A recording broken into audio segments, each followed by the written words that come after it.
The maritime industry remains the heartbeat of global commerce, connecting economies and powering trade.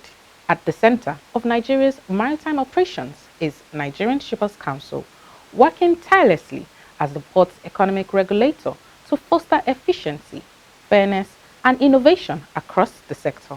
Last week, we delved into the vital role of the complaints unit, a champion for transparency and dispute resolution. Today, we'll turn our spotlight on the Regulatory Services Department, a critical arm of the Council that drives compliance and sets benchmark for operational excellence in Nigeria's ports. Stay tuned as we unpack the activities, responsibilities, and milestones of this critical department.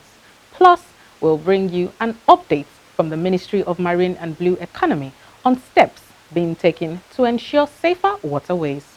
With more insights from our Tidbit segment and exclusive updates, there's so much to explore. Stay with us, we'll be back after this short break. For more than 5 decades, we have empowered and protected the interests of shippers in the nation's maritime industry. Our focus is to facilitate trade, regulate tariffs and rates, as well as handle shippers' complaints on cargo losses, damage and non-delivery. We offer dispute resolution mechanism for shipping and trade disputes between shippers and service providers. We are Nigerian Shippers Council, Nigeria's port economic regulator, your gateway to a thriving maritime sector. Nigerian Shippers Council will meet you at the port of your need. Welcome back to The Shipper, your flagship maritime program, proudly brought to you by Nigerian Shippers Council, the nation's port economic regulator. I am Abike Ido. The Council champions policies and initiatives that shape an efficient and global competitive maritime sector. By addressing industry challenges and driving compliance, the Council remains pivotal to Nigeria's economic progress. In this week's episode, we'll spotlight the Regulatory Service Department, whose activities ensure adherence to global standards and elevate port operations across the country. Let's dive in as we bring you this detailed expose with Lucy Yambi presenting. Nigerian Shippers Council plays a pivotal role in shaping the maritime landscape of Nigeria, ensuring that the interests of stakeholders, especially shippers, are safeguarded. Initially established to protect Nigerian shippers in their dealings with foreign counterparts, the Council's mandate has since evolved to encompass a broader scope of responsibilities. As the nation's port economic regulator, the Council now focuses on instituting fair practices, regulating tariffs, and ensuring the efficient delivery of services at the ports. This expanded mandate has brought about increased accountability and transparency, making Nigerian ports more competitive in the global maritime sector. With a commitment to delivering on this mandate, the Regulatory Services Department has become a cornerstone of the Council's operations. The department ensures compliance with established regulations while driving improvements that align with international standards. The Director of the Regulatory Services Department, Mrs. Margaret Ogbonna, elaborated on the department's key functions and achievements. Nigerian Shippers Council is the port economic regulator, and as the port economic regulator, the whole essence is to regulate for effectiveness and efficiency in the port sector. and the regulatory department monitors and enforces compliance to the regulations that are set by the organization for the port industry, and also sets tariffs, rates, and charges for the port sector to ensure avoidance of arbitrary charges in the Nigerian port system. We've been able to have the negotiation of our tariff rates and charges with the regulated service providers in place, which some of them maintained. You still have cases of regulated service providers going out of the way to do what they think is right, what they want to do, not what is right, what they want to do. Any industry that is not regulated, abuse is inevitable. So when they feel the system is not looking at them directly, you see them try to abuse the system. Of course, when we get to know, we enforce them to do the right thing. We've been able to streamline some of the activities as much as possible to reduce the time for assessing those activities. Like we have the annual filing in of tariff rates and charges from the service providers. In the past, it was cumbersome, but with the development of electronic regulatory platform, we call the ERPP, we've been able to enable the regulated service providers apply online, which most of them have been happy about. When they apply online, we also act on it. We've been able to review our guideline for implementing tariff rates and charges. The guideline is a legal instrument for ensuring that the rates and charges are done in accordance with the procedures and is done in a manner with a methodology that is acceptable to the sector. Mrs. Ogbonna noted that the department monitors and enforces compliance with regulations that govern port operations. This includes oversight of tariff structures and service standards to ensure that they meet both local and international benchmarks. I listened to one of the legislators in Ghana, and they were making analysis of the cost of clearing a 2023 Lexus, and you could see they had up to 23 nomenclature of charges. To clear that, they say 20% VAT, then you now have import duty, you have Ghana Shippers Authority charge, you have education levy charge, so many intrinsic charges that if there was an economic regulator, they will look into that. We've had similar case with the deconsolidators when we had to deal with 18 nomenclatures of charges, and those charges were consolidated to 5 because some of those nomenclatures are a duplicate and we see it as rent-seeking. So we tied all the charges to the exact services provided by those operators. She highlighted the department's role in fostering collaboration among stakeholders to address operational challenges. According to her, this effort has significantly enhanced service delivery across Nigerian ports and improved the ease of doing business within the maritime industry. In Regulatory Services Department, we have the Monitoring and Enforcement Division. As I earlier stated, they monitor for compliance of all the approved, agreed, negotiated tariff rates and charges with regulated service providers. We also have the Market Analysis and Tariff Administration, who has the responsibility to negotiate and monitor the tariff rates and the charges applicable to the sector to avoid arbitrariness, which is one of the core functions of Nigerian Shippers Council, to avoid arbitrariness of charges. And finally, we have a Standard Services Department, whose responsibility is to set service level and minimum service delivery agreements, minimum service standards for regulated. Where in the absence of service standard, anybody can offer any service and you pay for nonsense. But with the standard set, you have the minimum expected service level from any operator, which when you are not satisfied, you can come back to Nigerian Shippers Council.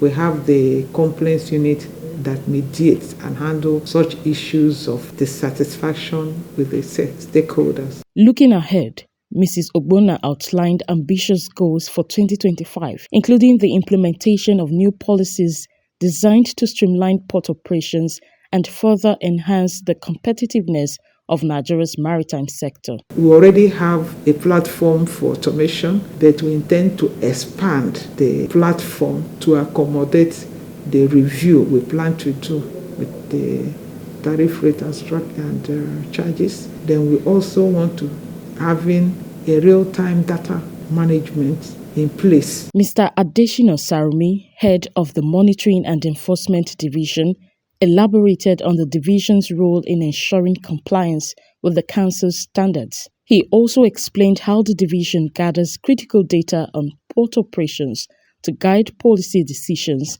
and improve service delivery. We have some procedures. Procedures may include giving them verbal warning, which we call the first warning. Probably that may involve talking to them, having a verbal discussion with them, try to highlight the implications of the contravention they are making on some of the rules. Try to highlight it to them and explain it to them so that they don't, incur the wrath of the authority. And in most cases, some of them, at least at that level, they take to correction and do whatever we ask them to do.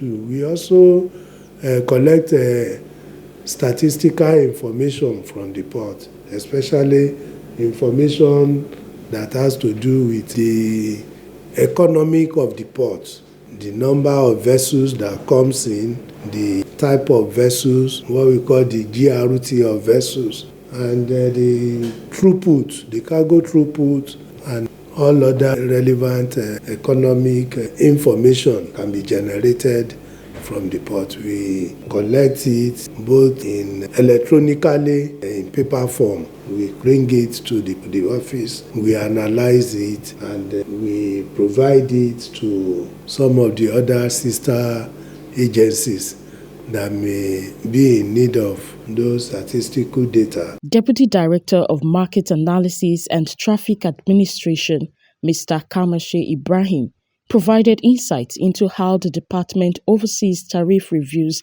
to ensure that services remain fair and competitive for all stakeholders. We do carry out CBN's mandate to us for confirmation of reasonableness of demurrage charges in the sector. What happens is usually some shipping lines need to move their cargo, especially within our territorial waters here, and they need to use some vessels, and they needed to pay for those services in dollars, and at times they needed to so the CBN mandated that they come to council for them to obtain a kind of confirmation of the amount. Council does the confirmation of the reasonableness of their claims. Assistant Director of Standard Services Division, Mr. Bala Ado, outlined how the division formulates service standards that align with global best practices, ensuring that port users consistently receive high-quality services. There is collaboration and there's synergy between the stakeholders that we are dealing with, because right now we are setting service standard for all the service users of the port. Mostly we are setting standard, we have done the pre-validation, we are doing the validation right now for the shipping lines and for the freight forwarders. Then in the second quarter we are going to carry out for the other users of the port, like the RoRo, the IDPs in the hinterland, and the haulage that uses the port. Other members of staff from the regulatory department also spoke to the shipper. The Nigerian Shippers Council is a cargo interest agency, and as the port economic regulator, we are very much interested in the seamless movement of cargo at the cheapest rate and at the fastest pace. So in doing that, we have to ensure port efficiency. In ensuring port efficiency, we have to make sure the service providers, which are the terminal operators, the shipping lines, the consolidators, and other people, we make sure that they comply to our regulations, thereby ensuring speedy clearance of cargo from the ports. And that it has a spillover effect on the economy, because the faster cargo gets cleared from the ports, the cheaper it will be in the market that me and you go to. Then periodically we analyze port industry, economic and investment trends to be able to understand that the effect of activities of the service providers,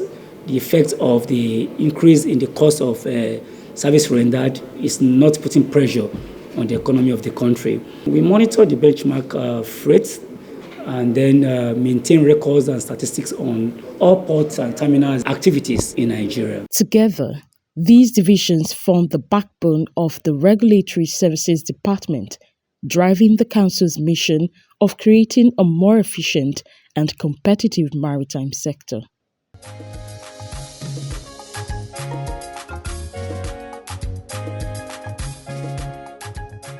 Let's now shift gears from regulatory efficiency to maritime safety.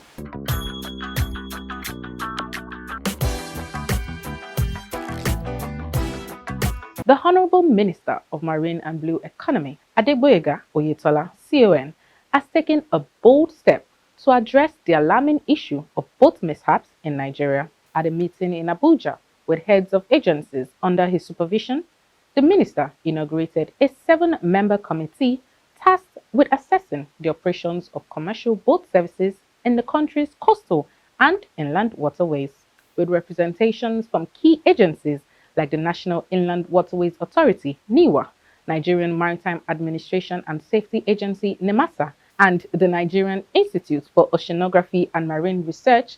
The committee will review safety compliance, propose new design standards for boats, and develop actionable plans to mitigate future incidents. This initiative underscores the ministry's commitment to prioritizing safety and efficiency in Nigeria's maritime transportation system. And now, let's join Victoria Yavala for updates in the international maritime world on our Tidbit segment. Over to you, Victoria. Thank you, Abike. Welcome to the Tidbit segment of The Shipper. I am Victoria Yavala, bringing you the latest updates and stories from the maritime industry.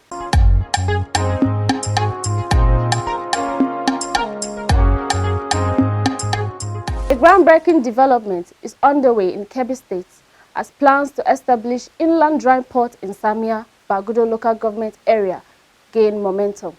The 154-hectare project, with 104 hectares for operations and 50 hectares for office facilities, is a collaboration between Kajes Service Field Limited and the Kebbi State government.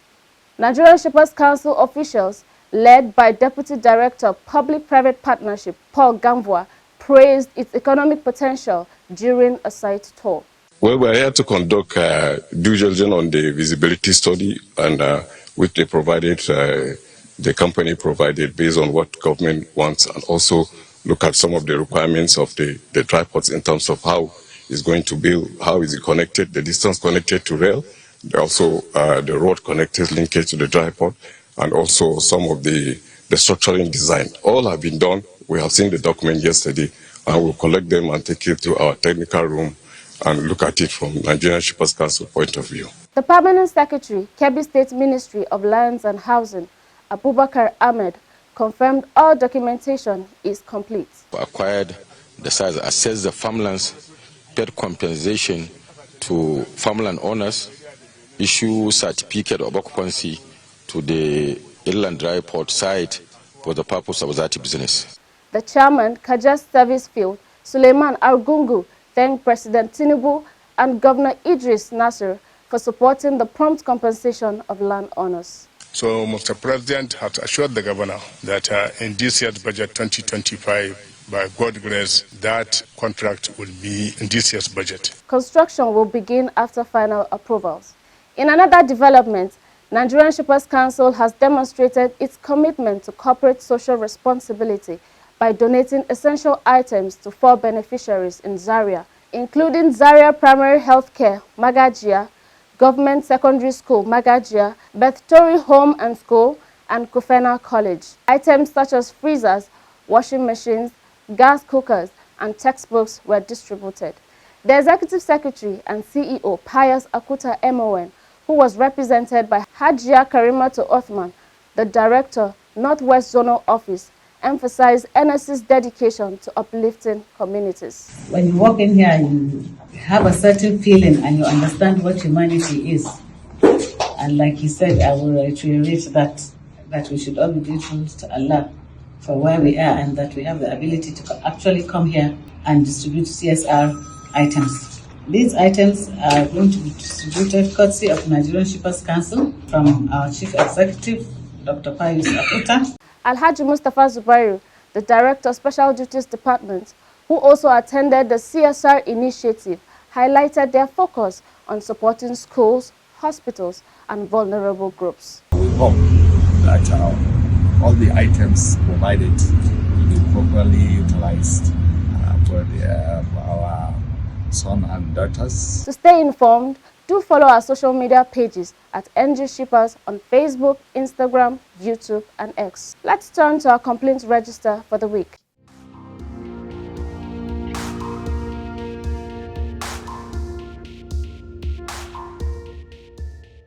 Nigerian Shippers Council has received 2 ongoing complaints.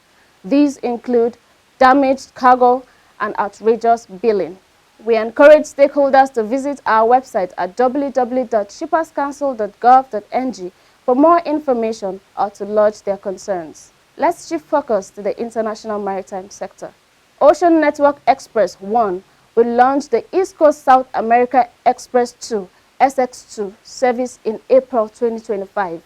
Connecting Northeast and Southeast Asia to major South American ports like Rio Grande and Santos. A dedicated feeder service to the Rio de la Plata ensures fast, reliable transit to Argentina and Uruguay. One's new service highlights its commitment to efficient cargo transport and growing Asia-Latin America trade. In another news, the International Maritime Organization has introduced stricter rules for transporting charcoal to reduce fire risks at sea. Starting in January 2025, charcoal must be declared as dangerous goods with mandatory compliance by January 2026. New regulations include specific packaging, storage, and transport conditions, as well as 14-day storage requirements after production. The move follows 68 ship fires linked to charcoal between 2015 and 2022.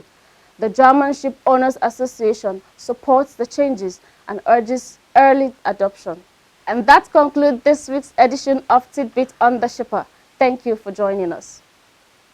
For more than 5 decades, we have empowered and protected the interests of shippers in the nation's maritime industry. Our focus is to facilitate trade, regulate tariffs and rates, as well as handle shippers' complaints on cargo losses, damage and non-delivery. We offer dispute resolution mechanism for shipping and trade disputes between shippers and service providers. We are Nigerian Shippers Council, Nigeria's port economic regulator, your gateway to a thriving maritime sector. Nigerian Shippers Council will meet you at the port of your need. Thank you for sailing with us on the Shipper today. From setting global standards to addressing safety concerns, Nigerian Shippers Council and the Ministry of Marine and Blue Economy are committed to improving Nigeria's maritime sector. Follow us on our social media pages at NG Shippers and join us next week as we uncover more impactful initiatives shaping the industry. Until then, wishing you calm waters and smooth sailings.